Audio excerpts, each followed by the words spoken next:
죽은 자의 이름을 가져라. 남산골 빈민촌에서 개밥그릇 찌꺼기를 핥으며 연명하던 거지 소년 막개.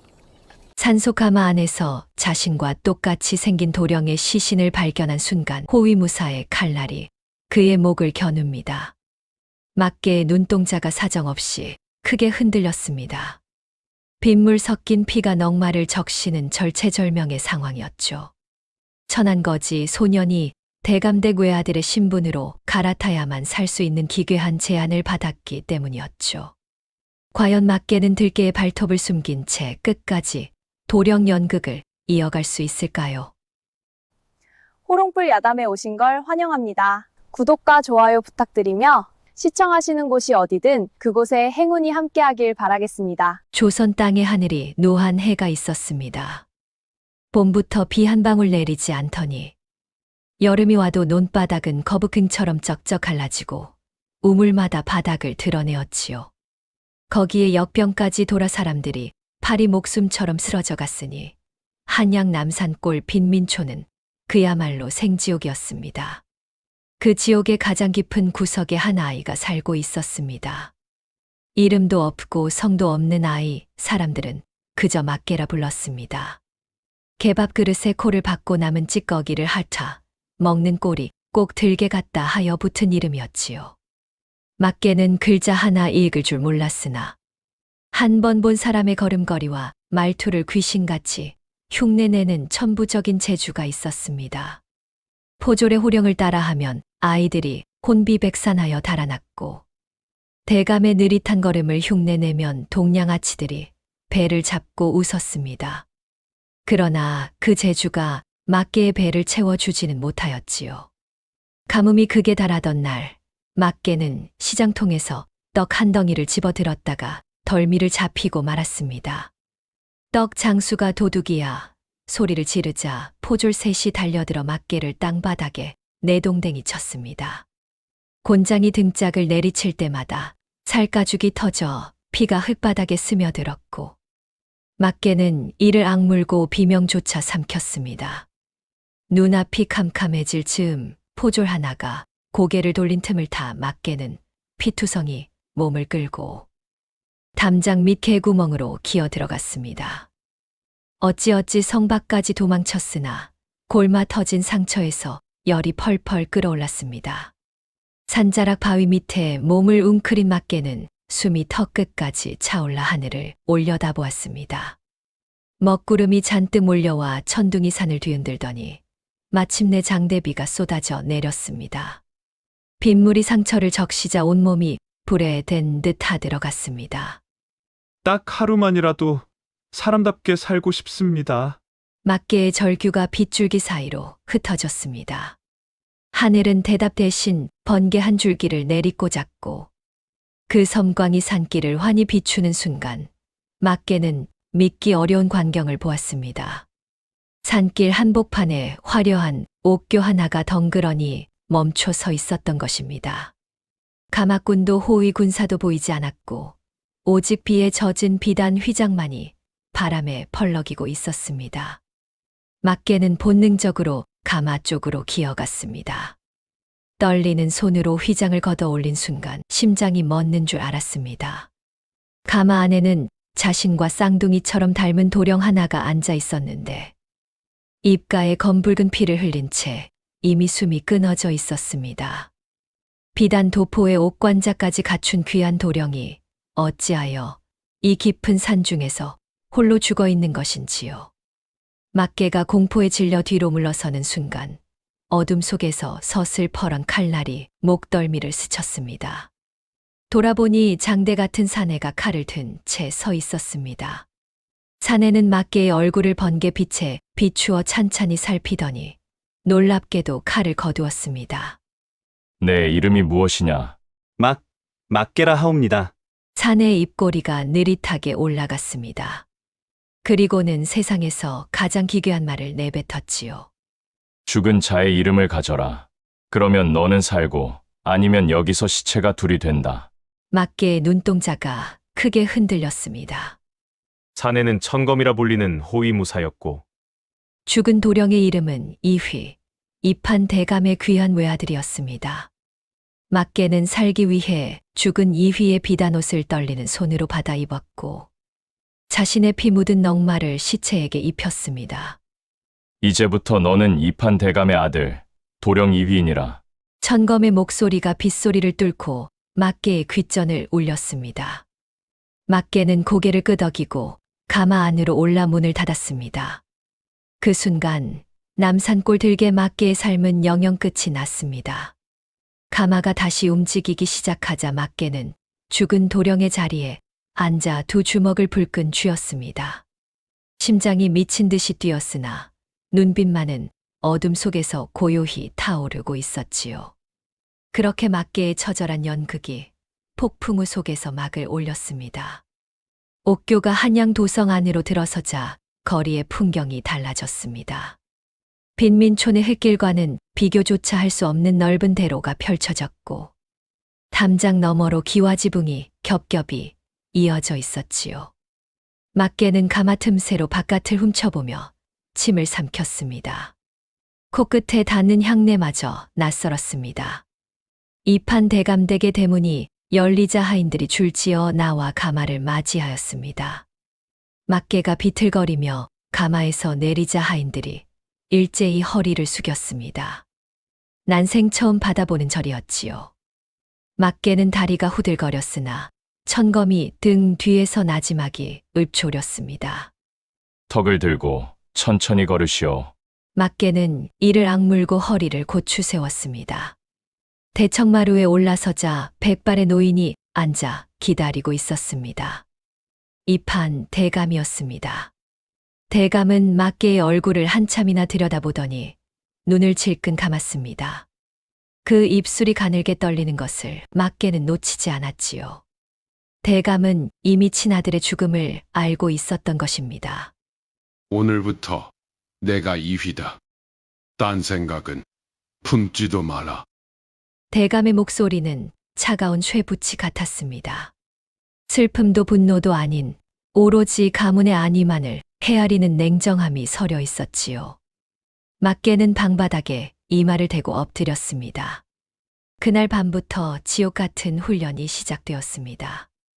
대감은 죽은 이휘의 평소 습관을 하나하나 짚어주었습니다. 차를 마실 때 왼손으로 잔을 받치는 버릇, 웃을 때 입꼬리 오른쪽만 살짝 올리는 모양 걸을 때, 보폭을 좁게 잡는 자세까지 낱낱이 외우도록 하였지요. 막개는 밤마다 촛불 아래 앉아 죽은 이휘의 서체를 따라 썼습니다. 붙잡는 법조차 모르던 손이었기에 손가락 끝이 갈라져 피가 먹물에 섞여 들었습니다. 종이 위에 번지는 핏빛 글씨를 바라보며 막개는 이를 악물었습니다. 글자 하나가 목숨 하나라 여기고 또 썼습니다. 천검은 낮이면 막개에게 양반의 걸음걸이를 가르쳤습니다. 등짝을 대나무 자로 후려치며 어깨가 흔들리면 종놈 티가 난다고 호통을 쳤고 말투 하나가 흐트러질 때마다 밥을 굶겼습니다. 막개는 시장기의 눈앞이 아른거려도 꾹 참았습니다. 굶주림이야 태어나서 줄곧 겪어온 것이라 견딜 수 있었으나 정작 힘들었던 것은 밥상 앞에서의 싸움이었지요. 하얀 쌀밥 위에 고기 반찬이 수북이 올라올 때마다 손이 저절로 움직여 집어먹으려 하였습니다. 수저를 들고도 손가락이 먼저 나가는 것을 억누르느라 팔뚝에 핏줄이 붉어질 지경이었습니다. 그러던 어느 날 뜻밖의 손님이 대감댁을 찾아왔습니다. 죽은 이휘의 정혼자인 설이 낭자였지요. 설이는 병원 중이라는 도령의 안부가 걱정되어 직접 찾아온 것이었습니다. 막개는 방문 너머로 들려오는 맑은 목소리에 심장이 쿵 내려앉았습니다. 이휘의 습관은 외웠으나 정혼자와 나누었을 다정한 말투까지는 배우지 못한 터였지요. 도령님, 얼굴이 많이 야위셨사옵니다. 설이가 문틈으로 안을 살피자 막개는 이불을 턱까지 끌어올리고 기침을 토해냈습니다. 몸이 성치 않으니 오래 머물지 마시오. 괜히 병이 옮기라도 하면 어찌하겠소. 일부러 퉁명스레 내뱉은 말이었으나 설이는 고개를 갸웃하며 물러나지 않았습니다. 예전에 이휘 도령은 한 번도 자신에게 이리 차갑게 군 적이 없었기 때문이지요. 천검이 재빠르게 나서서 도령님의 약 다릴 시간이라며 서리를 정중히 돌려보내고서야 막개는 식은땀을 닦았습니다. 그날 이후 대감댁 노비들 사이에 수군거림이 번졌습니다. 도령님이 요양을 다녀오시더니 말씀이 짧아지시고 눈매가 사나워지셨다는 것이었지요. 막개는 그 소문을 오히려 이용하였습니다. 병환 후 성정이 변한 것으로 꾸며가며 예전 이휘와 다른 행동을 하나씩 자연스레 덮어 나갔습니다. 밤이 깊어지면 막개는 집안의 가계도를 펼쳐놓고 세력 관계를 머릿속에 새겼습니다. 누가 대감의 편이고 누가 등 뒤에서 칼을 가는지 시장 바닥에서 사람 눈치를 보며 살아온 감각이 번뜩였지요. 어느 날 대감이 막개를 불러앉히더니 태산 같은 명을 내렸습니다. 과거 시험을 준비하거라. 글자를 배운 지 보름도 안 된 막개에게 과거라니 하늘의 별을 따오라는 것과 진배 없었습니다. 그러나 막개는 고개를 숙여 분부대로 하겠사옵니다 답하였지요. 물러나온 뒤 막개는 대감의 집무실 앞을 서성이다 아무도 없는 틈을 다 안으로 숨어들었습니다. 책상 서랍 깊숙이 감춰진 장부 묶음이 손에 잡혔습니다. 한 장 한 장 넘길 때마다 막개의 눈빛이 날카롭게 빛났습니다. 글을 다 읽지는 못하였으나 숫자와 도장만으로도 이 집안에 보통이 아닌 비밀이 있음을 직감할 수 있었지요. 향긋한 차 한 잔을 앞에 두고 비단 이불을 덮고 누워도 막개는 잠들 수가 없었습니다. 언제 칼날이 목을 스칠지 모르는 잠자리였기 때문이지요. 그러나 어둠 속에서 막개는 나지막이 되뇌었습니다. 개라 불리던 세상에서 도령님이라 불리는 세상으로 왔다. 이 연극 절대로 끝내지 않겠다. 막개는 진짜 이휘보다 더 이휘처럼 행동하기로 마음먹었습니다. 들개의 이빨을 비단 속에 감추고 도령의 탈을 단단히 고쳐 쓴 것이지요. 그렇게 가짜 도령의 첫 번째 밤이 촛불 하나의 떨림 속에서 깊어져 갔습니다. 막개가 이휘 행세를 시작한 지 한 달이 지났을 무렵 대감댁에 불청객이 나타났습니다. 이판 대감의 배달은 아우 이진경이었습니다. 변방 수령으로 나가 있던 이진경이 느닷없이 한양으로 올라온 것이지요. 대문을 들어서는 이진경의 눈매는 살쾡이처럼 날카로웠고 입꼬리에는 알 수 없는 웃음이 걸려 있었습니다. 이진경은 탐욕이 뼛속까지 박힌 인물이었습니다. 형인 이판 대감이 가문의 녹봉과 토지를 독차지하고 있는 것에 이를 갈아왔으며 조카 이휘가 사라지기만 하면 가문의 재산이 자신에게 굴러올 판이었지요. 그런 자가 조카의 병환 소식을 듣고 문병을 왔다 하니 그 속내가 뻔하였습니다. 대청마루에서 숙질 간의 상견례가 이루어졌습니다. 이진경은 막개의 얼굴을 한참이나 뚫어지게 바라보더니 고개를 천천히 갸우뚱하였습니다. 조카, 어딘가 눈빛이 달라졌구나. 예전에는 토끼 같던 눈이 이제는 제법 매섭게 변하였어. 막개는 등줄기를 타고 식은땀이 흐르는 것을 느꼈으나 얼굴에는 아무런 기색도 드러내지 않았습니다. 시장 바닥에서 포졸의 눈을 피하며 살아온 세월이 이런 순간에 빛을 발하였지요. 큰 병을 앓고 나니 세상이 달리 보이는 것이옵니다. 숙부, 이진경은 콧방귀를 뀌듯 코끝을 실룩이더니 본격적인 시험에 들어갔습니다. 하인을 시켜 가진 음식을 차려 오게 한 뒤 막개의 앞에 놓인 접시를 유심히 살피는 것이었습니다. 내가 어릴 적부터 좋아하던 것을 가져왔다. 어디, 얼마나 좋아하나 보자꾸나. 이진경이 내민 것은 탐스럽게 익은 복숭아 한 접시였습니다. 막개는 아무 생각 없이 손을 뻗으려 하였으나 그 순간 천검이 기둥 뒤에서 눈을 부릅뜨는 것이 보였습니다. 막개의 손이 허공에서 멈추었지요. 진짜 이휘는 복숭아를 입에 대기만 하면 온몸에 두드러기가 돋고 숨이 막히는 체질이었던 것입니다. 이진경의 눈이 번득이며 막개의 손끝을 노려보고 있었습니다. 막개는 찰나의 머리를 굴렸습니다. 천천히 복숭아를 집어들더니 코끝에 가져가 향을 맡았습니다. 그리고는 입술을 굳게 다물고 복숭아를 도로 접시에 내려놓으며 말하였지요. 숙부께서는 아직도 모르시는 게지요. 이것만 보아도 저를 얼마나 무심히 대하셨는지 알만하옵니다. 이진경의 눈꼬리가 실룩거렸습니다. 그때 천거미 때를 놓치지 않고 차를 나르는 척 다가오더니 팔꿈치로 접시를 건드려 복숭아를 바닥에 쏟아 버렸습니다. 이진경은 입맛을 다시며 물러났으나 그 눈빛은 오히려 더 깊은 의심으로 가라앉아 있었습니다. 위기를 넘겼다 여길 틈도 없이 또 다른 암초가 막개 앞에 나타났습니다. 집안에서 이휘를 갓난아기 때부터 돌본 늙은 유모가 막개의 목덜미를 보고 기겁을 한 것이지요. 진짜 이휘에게는 어릴 적 넘어져 생긴 작은 흉터가 있었는데 막개의 목에는 그 흉터가 어디에도 없었습니다. 도령님, 이게 어찌 된 일이옵니까? 마님이 그리 마음 아파하시던 흉터가 감쪽같이 사라지다니요. 유모의 눈에 눈물이 그렁그렁 맺혔습니다. 막개는 가슴이 쿵 내려앉았으나 태연한 표정을 지었습니다. 그리고는 유모의 손을 꼭 잡으며 나지막이 말하였습니다. 유모, 이 몸이 죽을 고비를 넘기며 좋은 약을 구하여 발랐더니 살이 새로 돋았소. 그보다 유모는 내가 살아 돌아온 것이 기쁘지 않소. 유모는 막개의 손을 붙잡고 한참을 울었습니다. 막개의 따뜻한 손길에 의심은 눈물 속에 녹아 사라지는 듯하였지요.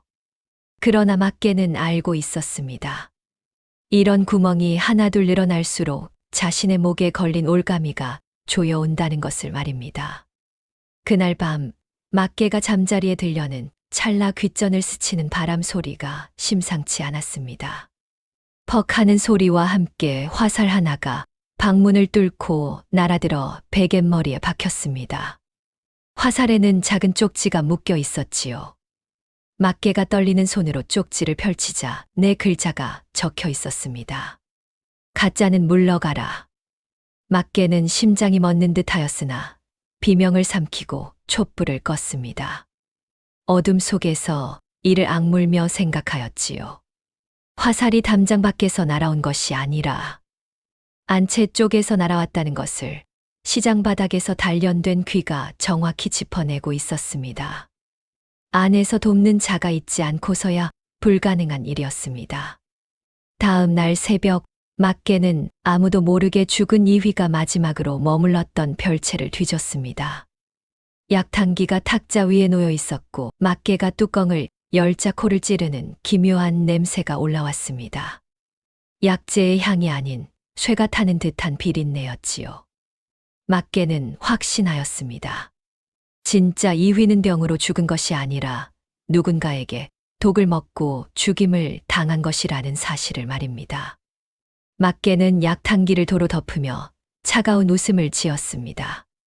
이 대감댁은 평화로운 안식처가 아니었습니다.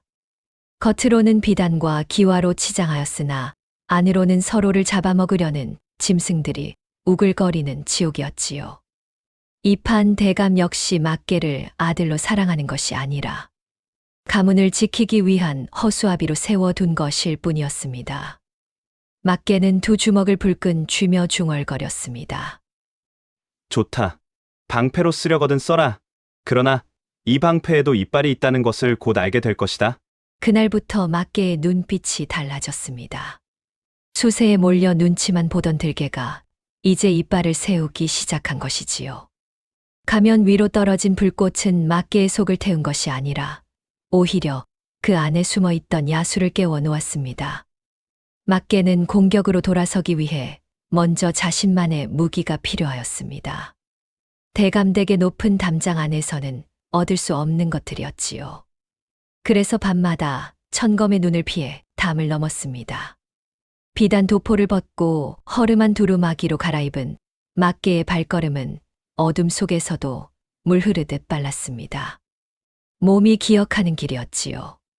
시장 바닥 뒷골목에서 막개는 고아 시절 우두머리였던 억쇠를 찾아냈습니다. 억쇠는 막개를 보자 눈이 휘둥그레졌으나 막개가 내미는 전 앞에서 금세 입을 다물었습니다. 막개는 억새를 통해 한양 저작거리에 떠도는 소문과 대감댁 주변의 수상한 움직임을 낱낱이 사들이기 시작하였지요.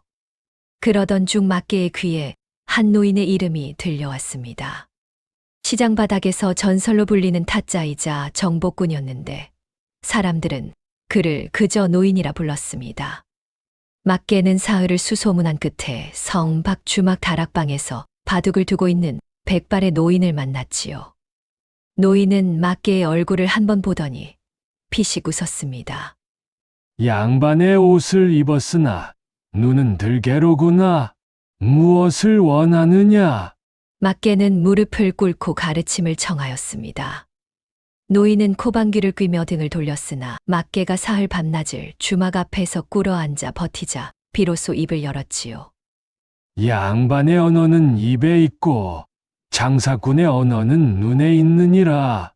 입으로 속이려 들면 열의 아홉은 들키지만 눈으로 읽어내면 백에 하나도 놓치지 않는 법이다. 그날부터 막개의 이중 생활이 시작되었습니다. 낮에는 유교 경전을 펴놓고 대감의 눈 아래서 글 공부를 하였고 밤에는 노인에게서 세상의 밑바닥 생리를 배웠지요. 사람의 눈동자가 움직이는 방향만으로 거짓을 읽는 법. 목소리의 떨림에서 두려움과 탐욕을 가려내는 법을 몸에 새겼습니다. 막개는 숙부 이진경의 뒤를 밟기 시작하였습니다. 이진경이 밤마다 성박포구를 드나든다는 정보를 억쇠가 물어왔고 막개가 직접 미행한 끝에 이진경이 왜구와 은밀히 접선하는 장면을 두 눈으로 확인하였지요. 나라의 지도와 군영의 배치를 건네고 왜구에게서 금덩이를 받는 모습이었습니다. 막개는 숨을 죽이고 그 광경을 눈에 새기며 속으로 칼을 갈았습니다. 한편 정혼자 서리에게는 일부러 차갑게 거리를 두었습니다. 가까이 할수록 정체가 드러날 위험이 커지기 때문이었지요. 그런데 서리는 오히려 달라진 막개에게서 묘한 이끌림을 느끼고 있었습니다. 나약하기만 하던 예전의 이휘와는 다른 거친 바람 같은 기운이 서리의 마음을 흔들었던 것입니다. 어느 날 대감이 막개를 불러 앉혔습니다. 학업이 말도 안 되게 빠르다며 의아해하면서도 흡족한 기색을 감추지 못하는 대감에게 막개는 고개를 깊이 숙였지요. 대감이 물러가고 난 뒤 막개는 홀로 중얼거렸습니다. 진짜 이인은 나약해서 죽었지만 막개는 죽지 않는다. 그때 대감댁 대문 앞에 궁궐에서 보낸 내시 박공공이 나타났습니다. 박공공은 대감을 독대한 뒤 은밀한 어명 하나를 전하고 호련히 사라졌지요. 대감의 얼굴이 사색으로 변하는 것을 막개는 담장 너머에서 놓치지 않았습니다. 궁궐까지 뻗은 거미줄이 이 가문을 옥죄어 오고 있었습니다. 막개는 어둠 속에서 눈을 빛내며 다음 수를 궁리하기 시작하였습니다. 궁궐에서 전해진 어명의 내용은 이러하였습니다. 왕실의 보물인 청자 한 쌍이 운송 도중 감쪽같이 사라졌는데 그 운송 책임자가 바로 이판 대감이었던 것이지요. 보물을 찾지 못하면 가문 전체가 멸문지화를 연치 못할 판이었습니다. 대감의 얼굴은 백지장처럼 하얗게 질려 있었습니다. 막개는 직감하였습니다. 이것은 이진경이 판함정이라는 것을 말입니다. 왜구와 내통하며 쌓아온 힘으로 청자를 빼돌려 형을 구렁텅이에 밀어넣으려는 수작이었지요. 막개는 대감 앞에 무릎을 꿇었습니다. 소자가 직접 청자를 찾아오겠사옵니다. 대감은 어이없다는 듯 막개를 내려다보았으나 달리 방도가 없었기에 고개를 끄덕였습니다. 이진경은 이 소식을 전해 듣고 비웃음을 흘리며 은밀히 자객셋을 막개의 뒤에 붙였지요. 산길에서 조용히 처리하려는 속셈이었습니다. 막개는 천검과 단둘이 성 밖으로 나섰습니다. 이틀째 되는 날 밤 산길 고갯마루에서 자객들이 칼을 빼들고 앞을 막아섰지요. 달빛 아래 서슬퍼런 칼날이 번뜩였습니다. 천검이 막개를 등 뒤로 밀치며 칼을 뽑았으나 셋을 상대하기에는 벅찬 싸움이었습니다. 그 순간 막개가 비단 도포를 훌렁 벗어 던졌습니다. 양반의 껍데기를 벗자 고아 시절 골목에서 익힌 몸놀림이 되살아났지요. 돌멩이를 집어 자객의 눈을 맞히고 나뭇가지로 발목을 걸어 넘어뜨렸습니다. 우아한 솜씨는 아니었으나 살기 위해 이빨을 드러내는 들개의 싸움이었지요. 천검이 그 틈을 놓치지 않고 자객 둘을 베어 쓰러뜨렸고 남은 하나는 혼비백산하여 어둠 속으로 달아났습니다. 막개는 억쇠에게서 사들인 정보를 더듬어 청자가 숨겨진 해안가 외구의 소굴을 찾아냈습니다. 그러나 칼 든 해적 수십 명을 둘이서 상대할 수는 없는 노릇이었지요. 막개는 무력 대신 혀를 무기로 들었습니다. 해적 두목을 찾아가 이진경이 왜구를 토벌할 군사를 이미 조정에 요청하였다는 거짓 정보를 흘렸지요. 두목이 동요하는 사이 막개는 청자를 넘기면 이진경의 목을 조정에 바치겠다며 거래를 제안하였습니다. 해적 두목은 이진경에 대한 의심과 관군의 토벌이 두려워 결국 청자를 내어주었지요. 그 과정에서 막개는 어깨에 깊은 칼차상을 입었습니다. 피가 도포를 적시며 뚝뚝 떨어졌으나 막개는 이를 악물고 청자를 가슴에 품은 채 한양으로 달렸습니다. 대궐 앞에 당도하였을 때 이진경의 부하들이 길을 막아섰지요. 막개는 기지를 발휘하여 마침 궁으로 향하던 왕의 행차 길을 막아서며 큰 소리로 외쳤습니다. 전하, 이판 대감댁 이의가 왕실의 보물을 되찾아왔사옵니다. 왕이 가마 안에서 휘장을 걷었습니다. 막개는 피 묻은 두 손으로 청자를 높이 받쳐 올렸고 왕은 그 모습을 한참이나 내려다보았지요. 가문의 결백이 증명되는 순간이었으며 이진경의 얼굴은 흙빛으로 변하였습니다. 이판 대감은 막개의 활약에 경악하며 그를 단순한 허수아비 이상의 눈으로 바라보기 시작하였습니다. 막개는 부상당한 어깨를 치료하며 피식 웃었지요. 이제야 사람 구실을 하는 것 같습니다.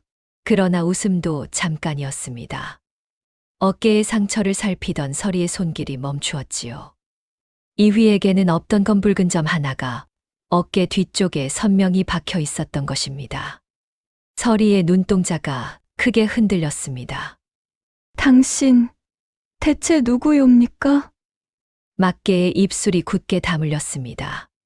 첫 번째 승리의 환호가 채 가시기도 전에 가장 가까운 곳에서 비수가 날아든 것이지요. 방 안에는 무거운 침묵만이 촛불의 그림자와 함께 흔들리고 있었습니다. 막개는 서리의 눈을 피할 수 없었습니다. 그 눈동자 속에 비친 것은 분노도 두려움도 아닌 진실을 갈구하는 간절함이었지요. 막개는 한참을 망설이다 입을 열었습니다. 남산골 빈민촌에서 개밥을 훔쳐 먹던 고아였다는 것, 산속에서 죽은 이휘를 만나 그의 이름을 뒤집어 썼다는 것, 이 모든 것이 살기 위한 몸부림이었다는 것을 낱낱이 털어놓았지요. 서리의 얼굴이 창백하게 굳었습니다. 입술이 파르르 떨리더니 눈에서 뜨거운 눈물이 흘러내렸습니다. 그렇다면 이휘 도령은 진정 이 세상에 없는 것이옵니까? 막개는 고개를 숙인 채 대답하지 못하였습니다. 서리는 자리에서 벌떡 일어나 방문을 열고 나가려 하였지요.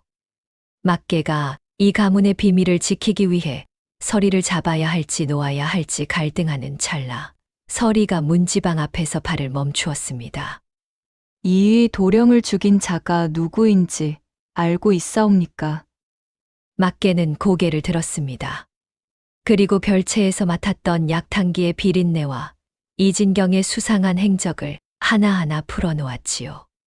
서리의 눈에서 눈물이 마르고 그 자리에 차가운 불꽃이 일었습니다.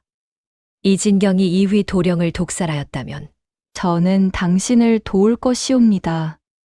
뜻밖의 동맹이 맺어진 밤이었습니다.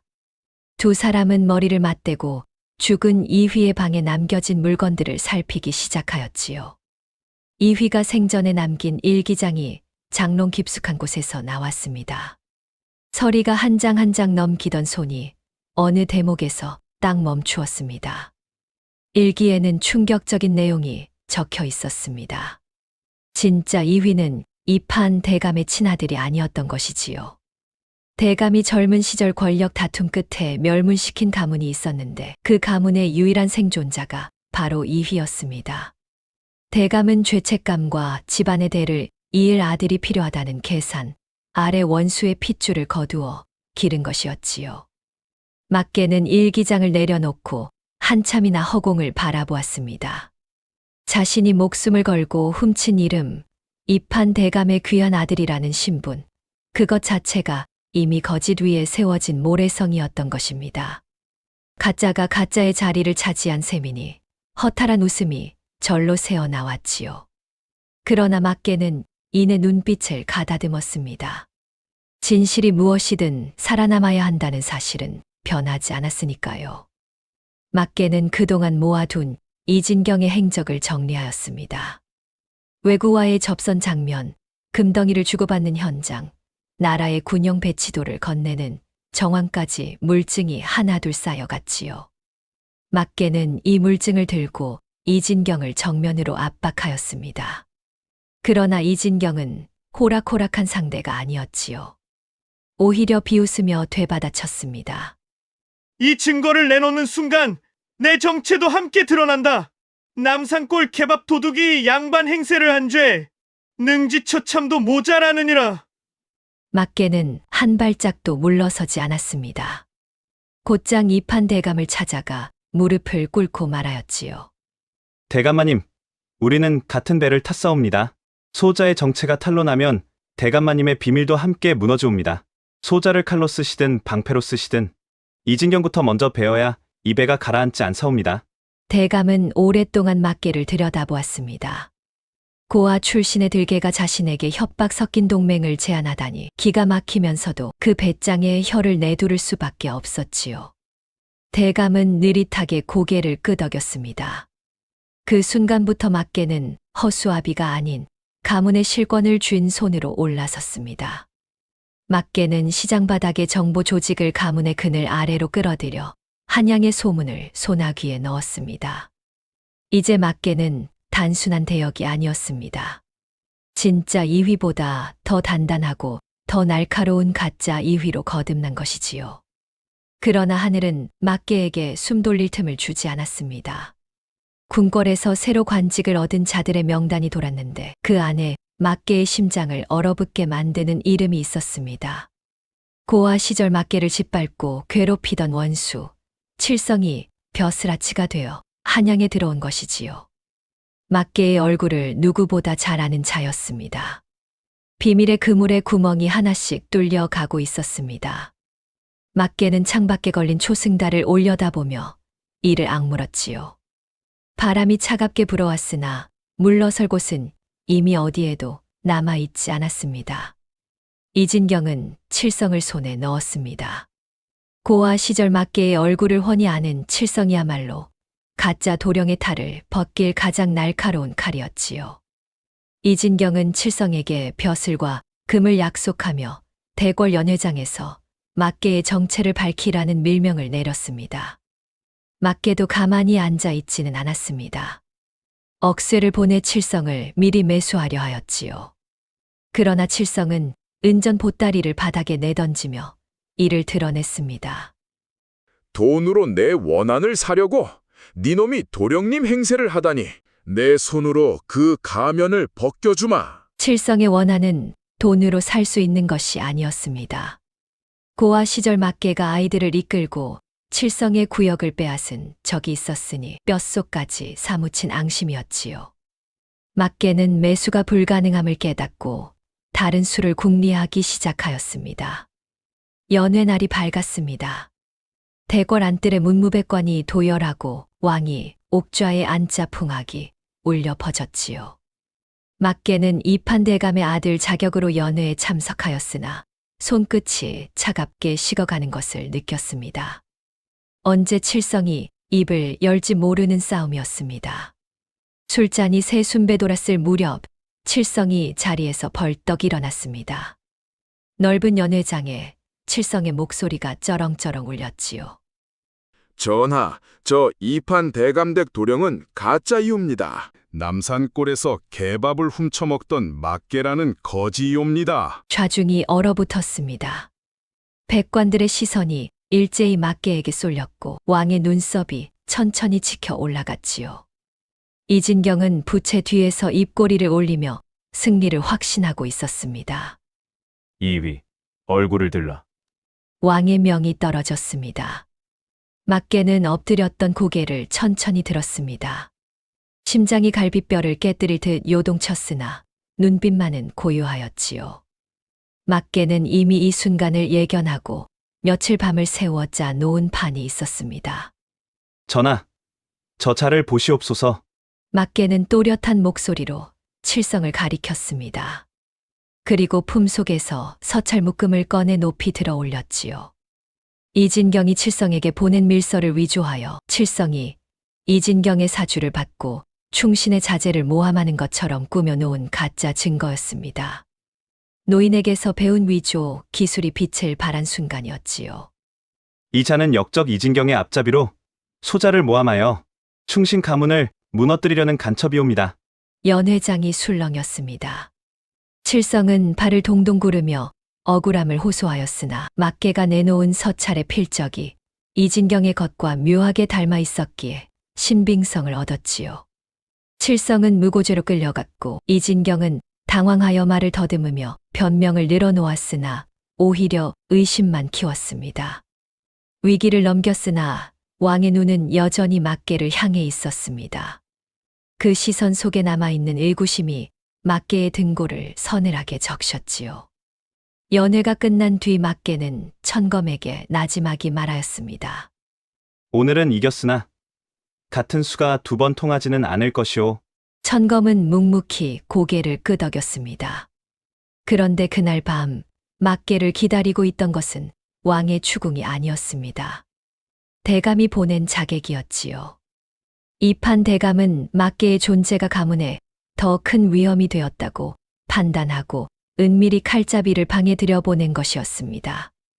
어둠 속에서 칼날이 번뜩이는 순간 천검이 벽을 뚫고 뛰어들어 자객의 칼을 쳐냈습니다. 천검은 대감의 명과 막개를 향한 의리 사이에서 오래 갈등하였으나 결국 자신의 칼이 지킬 주인을 스스로 택한 것이지요. 자객을 쫓아내고 나서 막개는 피가 묻은 마루바닥을 내려다보았습니다. 가문도 대감도 이제 더는 기댈 곳이 아니었습니다.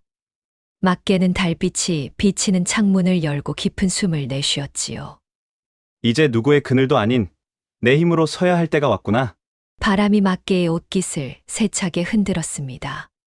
벼랑 끝에 몰린 들개는 그러나 아직 이빨을 잃지 않았습니다. 이판 대감의 자객을 물리친 뒤 막개는 대감대간에서 하루도 편히 잠들 수 없었습니다. 천검이 밤새 문 앞을 지켰으나 담장 안 어디에서 칼이 날아올지 모르는 나날이었지요. 막개는 서리에게 은밀히 전가를 보내 만남을 청하였습니다. 이진경을 꺾을 마지막 계책을 의논하기 위해서였지요. 두 사람은 대감댁 뒤편 별채에서 머리를 맞대었습니다. 그런데 그것이 이진경의 덫이었습니다. 이진경은 막개와 서리가 만나는 정보를 미리 입수하고 별채 사방에 마른 짚을 쌓아두었던 것이지요. 두 사람이 이야기에 빠져 있는 사이 별채의 내 모서리에서 동시에 불길이 치솟았습니다. 연기가 방 안을 가득 채우고 숨이 턱끝까지 차올랐습니다. 막개는 서리의 손을 붙잡고 출구를 찾았으나 문은 밖에서 굳게 잠겨 있었지요.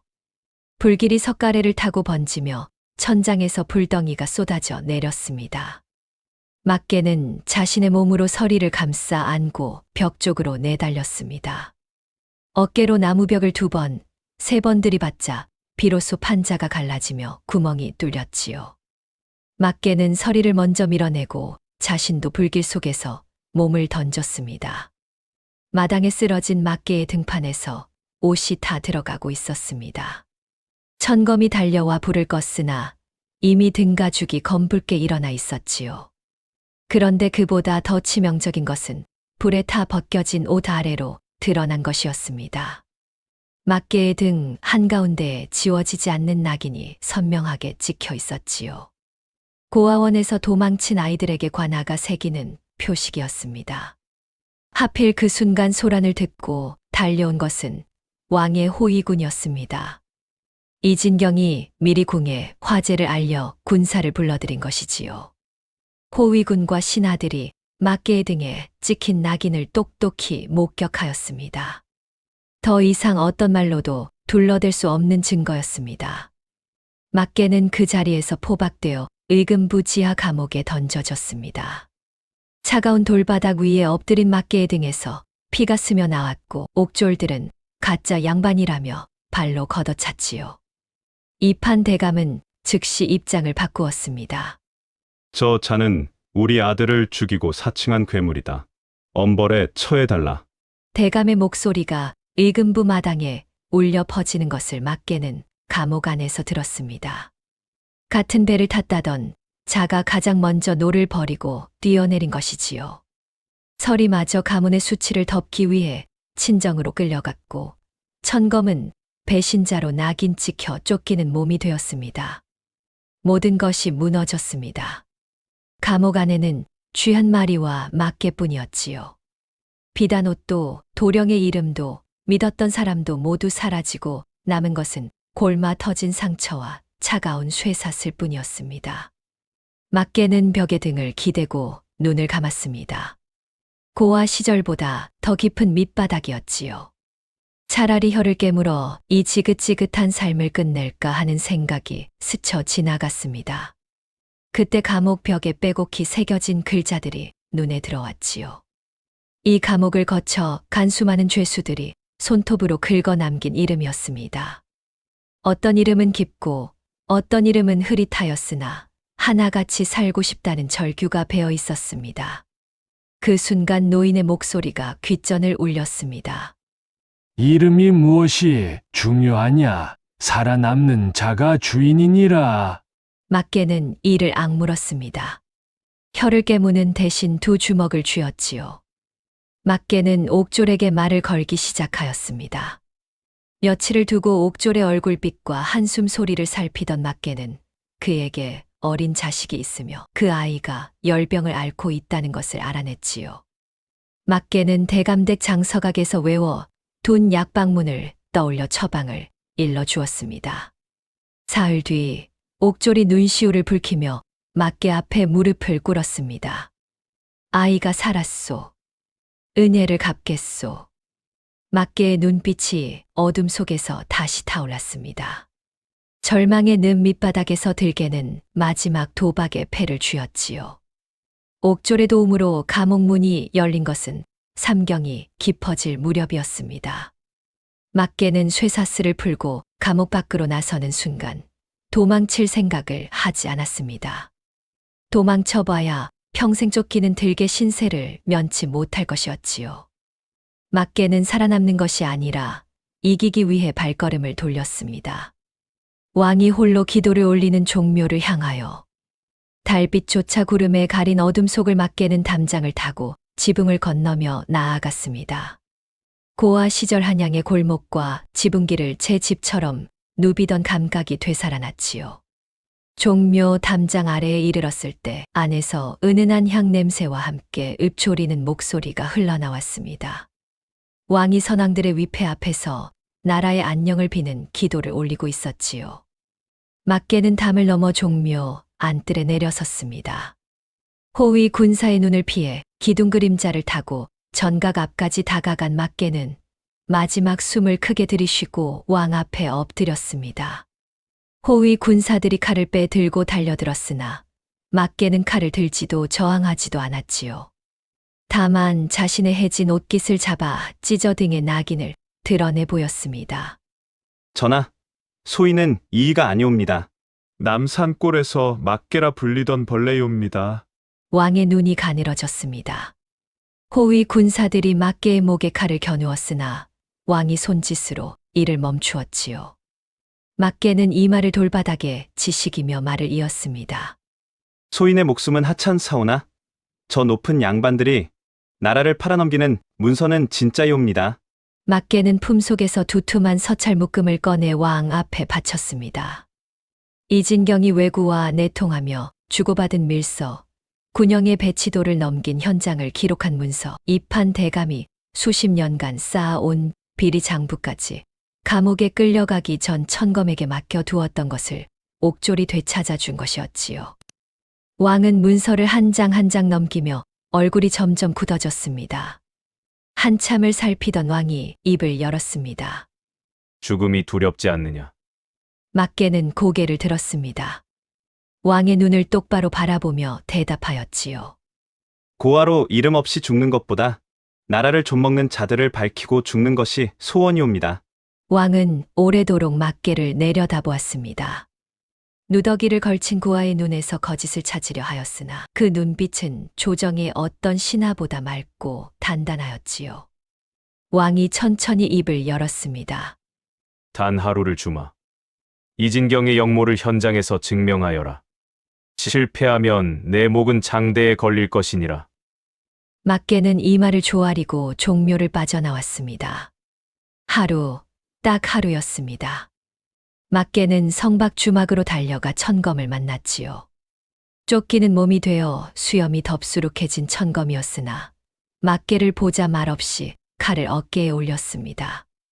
억새와 시장바닥 동료들도 모여들었지요.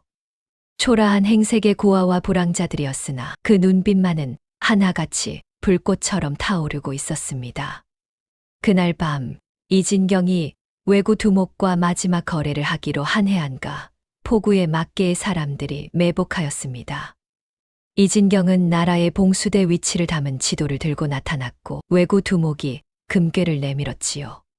두 손이 맞잡히려는 바로 그 순간 막개가 어둠 속에서 횃불을 들어 올렸습니다. 움직이지 마라! 사방에서 횃불이 켜졌고 왕이 보낸 금부도사가 군사를 이끌고 포구를 에워쌌습니다. 이진경은 사색이 되어 도주하려 하였으나 천검의 칼이 길을 막았지요. 치열한 난전이 벌어졌습니다. 왜구들이 칼을 빼들었고 막개는 돌과 몽둥이로 맞서 싸웠습니다. 억쇠가 왜구의 칼에 팔을 베이면서도 이진경의 다리를 걸어 쓰러뜨렸고 천검이 왜구 두목의 칼을 쳐내며 포박하였지요. 새벽빛이 포구를 물들일 때 이진경은 밧줄에 묶인 채 무릎을 꿇고 있었습니다. 막개는 부상투성이의 몸을 이끌고 대궐로 향하였습니다. 왕 앞에 이진경과 왜구 두목, 그리고 압수한 밀서와 금괴가 증거로 늘어섰지요.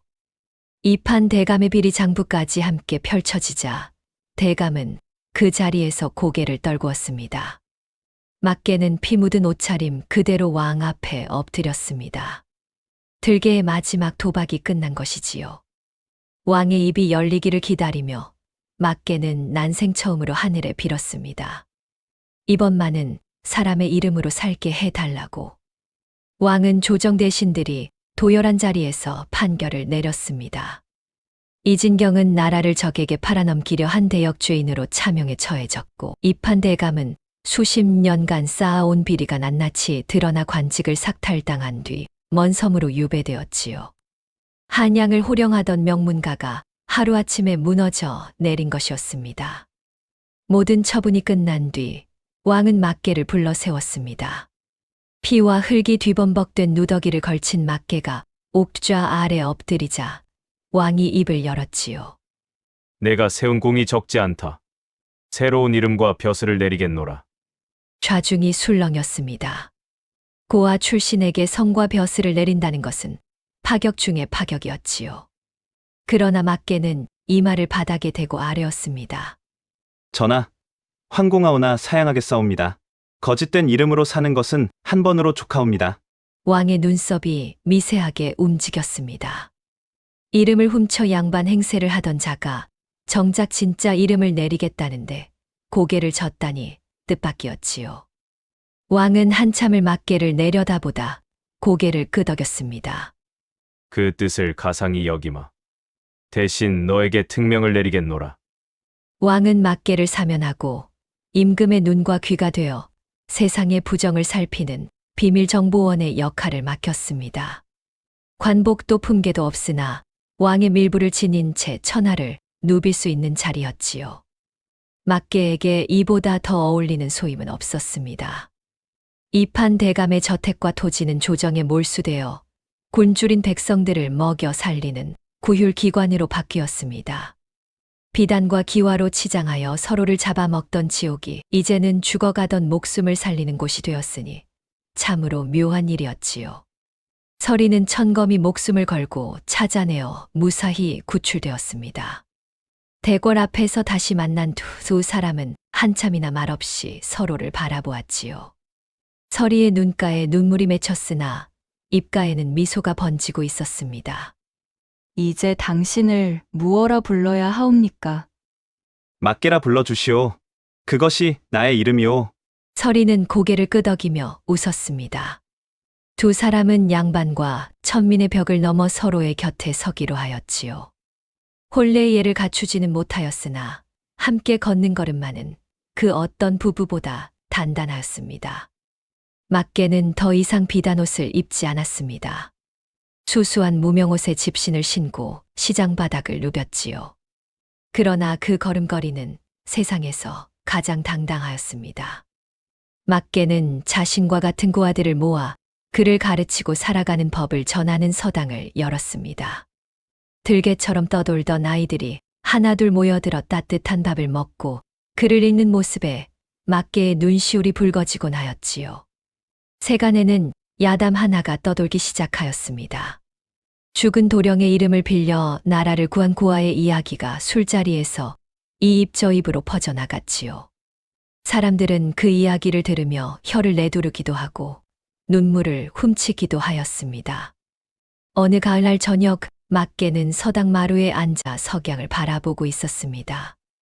붉은 노을이 하늘 끝까지 번지는 것을 보며 자신의 두 손을 내려다보았지요. 곤장에 맞아 갈라지고 불에 대어 일그러지고 칼에 베어 흉터가 가득한 손이었습니다. 그러나 그 손으로 사람을 살렸고 나라를 지켰고 아이들에게 글을 가르쳤으니 이 세상에서 가장 고귀한 손이었지요. 천검이 다가와 나란히 앉았고 서리가 따뜻한 차를 내왔습니다. 막계는 차를 한 모금 마시고 나지막이 말하였지요. 살고 싶으면 누구의 이름도 아닌 자신의 이름으로 살아라. 바람이 서당 처마 끝 풍경을 울렸습니다. 맑은 소리가 가을 하늘 아래 멀리 퍼져나갔지요. 진정한 신분이란 태어날 때 정해지는 것이 아니라 자신의 두 발로 걸어가며 증명하는 것이라는 가르침을 남기며 막계와 천검과 서리, 세 사람은 새로운 길 위에 나란히 섰습니다. 다음 영상을 빠르게 만나보시려면 좋아요와 구독을 눌러주세요. 그럼 더 재미있는 영상으로 찾아뵙겠습니다.